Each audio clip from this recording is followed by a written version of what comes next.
Come after me and I will make you fishers of people. என் பின்னே வாருங்கள், நான் உங்களை மனிதரை பிடிப்பவர் ஆக்குவேன். மத்தேயு 4:19. அவர்களே வலைகளானார்கள். He went round teaching, proclaiming, curing. இயேசு கலிலேயா பகுதி முழுவதும் சுற்றி வந்தார். அவருடைய தொழுகை கூடங்களில் கற்பித்தார். விண்ணரசு பற்றி நற்செய்தியை பறைசாற்றினார். மக்களிடையே இருந்த நோய் நொடிகள் அனைத்தையும் குணமாக்கினார். ஆண்டவர் இயேசு கிறிஸ்துவும் சரி, அவருடைய சீடர்களும் சரி, இந்த நற்செய்தி அறிவிப்பு பணி என்பது என்ன? வெறுமனே நல்ல காலம் பிறந்துருச்சுன்னு அந்த குடுகுடுப்ப மாதிரி குடுகுடுப்பு அடிக்கிறது மட்டுமல்ல, அதுவும் நற்செய்தி தான். அந்த அனுபவம் எல்லாம் இப்ப இருக்குதான்னு தெரியல. குடுகுடுப்புக்காரன் இருக்கானா? திருவிடெல்லாம் வரானா? அவன் போயிட்டான், மாடை செத்து போச்சு.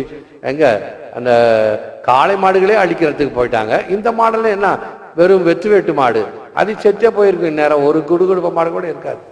காலையில விடுகாலையில வந்து குடுகுடுப்பா, இந்த வீட்டுக்கு நல்ல காலம் பிறக்குது, நல்ல காலம் பிறக்குது. அதை கேட்டோன்னு நமக்கு சந்தோஷம். வீட்டில் இருக்கிறவங்களுக்கெல்லாம் யாருக்கு தான் சந்தோஷம் இருக்காது?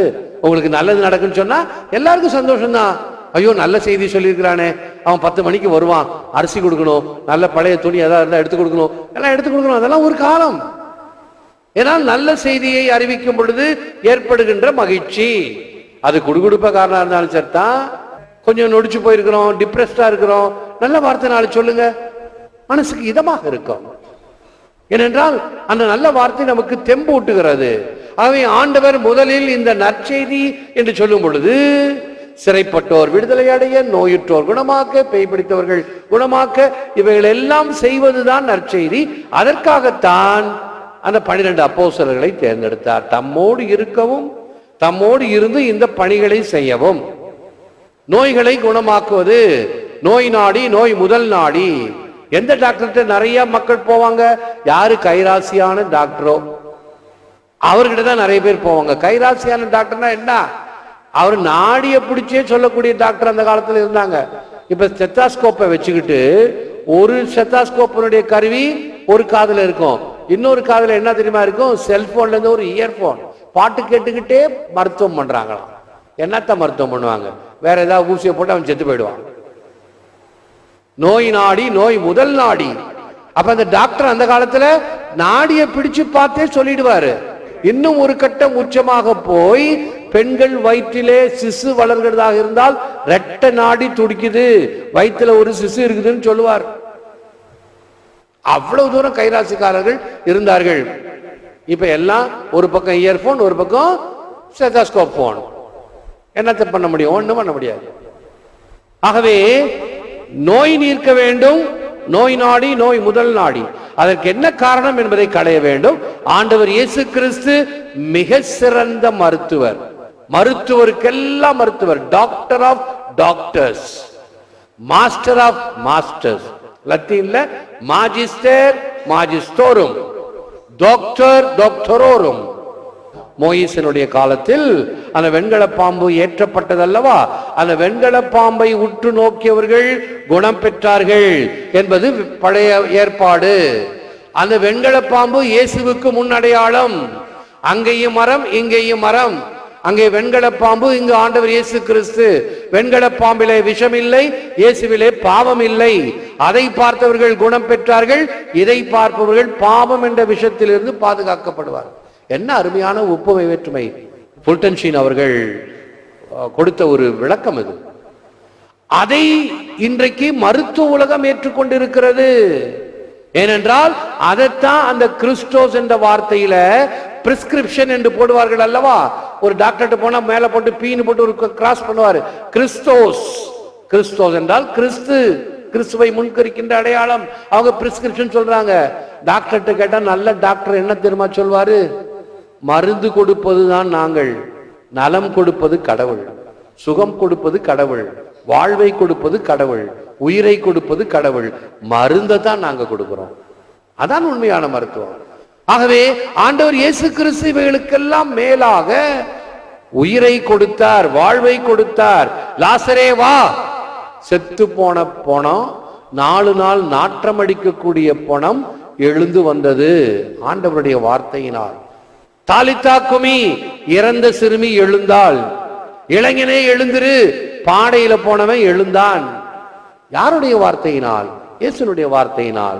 அவரை பார்த்து அந்த காலத்து முட்டுக்கட்ட முடிய பண்ணுங்க எப்படி இடரல் பட்டார்கள்.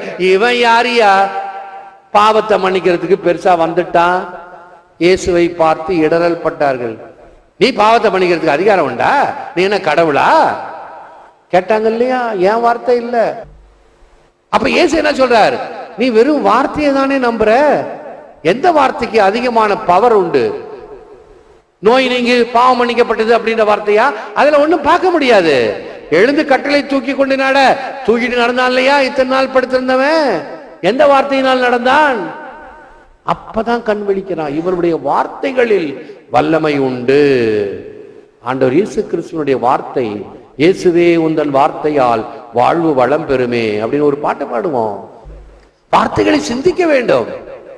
இயேசுவே உந்தன் வார்த்தையால் வாழ்வு வளம் பெறுமே, தீமைகள் விலகிடும்.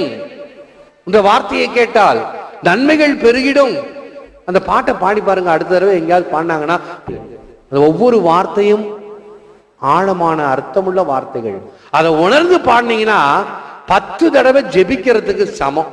நீங்க முட்டி போட்டு ஜெபிக்கிறது 10 தடவையை விட ஒரு பாடலை உணர்ந்து பாடினீர்கள் என்றால் அது உள்ள உணர்வு, என்ன மாற்றல் எல்லாவற்றையும் இணைப்பதுதான் பாடல்.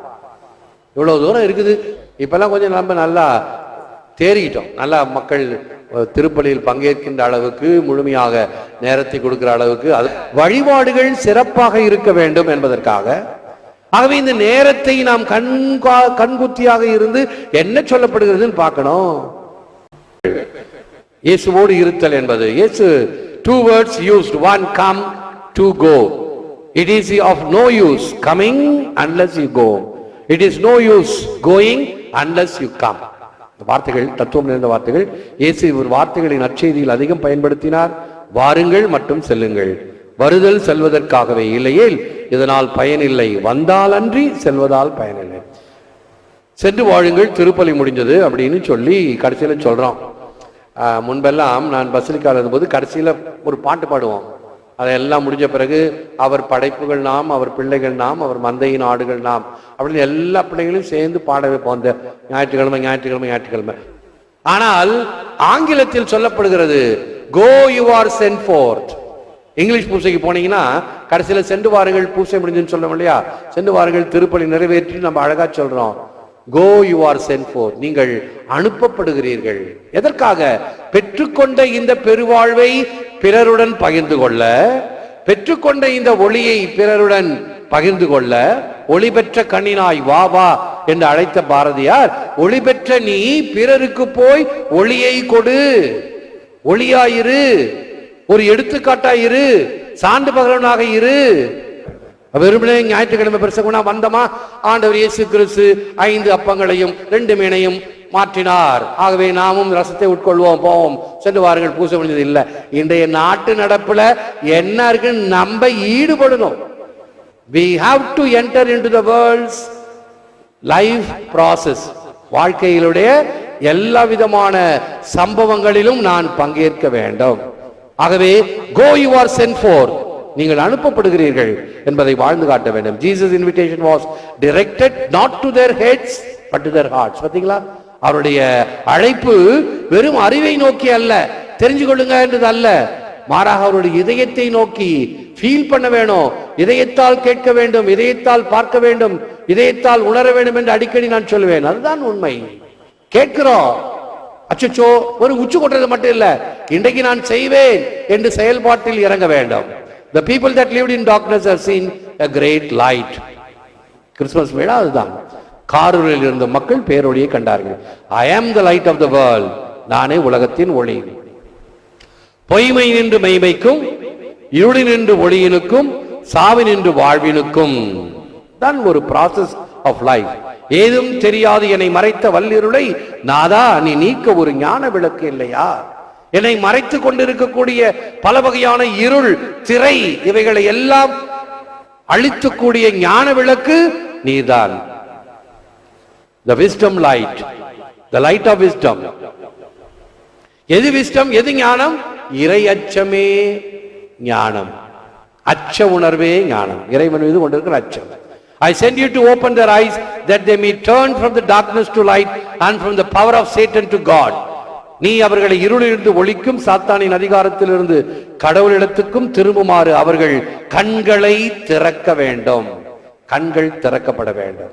The light that shines from the crucified is a light that illuminates obscurity of being, overcomes darkness of non-being. சிலுவையில் அறையப்பட்டவரிடமிருந்து மிளிரும் ஒளி மறைவானதை ஒளிரச் செய்யும், இருளில் உள்ளதை ஆட்கொள்ளும். ஜெபம். கார்டினல் நியூமன், அருளாளர் நியூமனுடைய அற்புதமான ஜெபம். Lead kindly light amidst the encircling gloom. Lead thou me on. The night is dark and I am far from home. Lead thou me on. Keep thou my feet. I do not ask to see the distant, to see one step enough for me. ஒளியான இறைவா, இருள் சூழ்ந்த உலகில் என்னை கரம் பிடித்து நடத்தி செல்லும். இரவு இருளாய் உள்ளது, நானும் வீட்டிலிருந்து தொலைவில் உள்ளேன். என்னை நீயே நடத்தும். எனது பாதங்களை நீரே வைத்துக் கொள்ளும். தூரத்தை பார்க்க நான் கேட்கவில்லை. ஒரு அடி எடுத்து வைத்தால் அதுவே போதும் எனக்கு. ஏற்று வரமருளும் இறைவா, காக்கும் கரங்களினால். ஆமென், ஆமென்.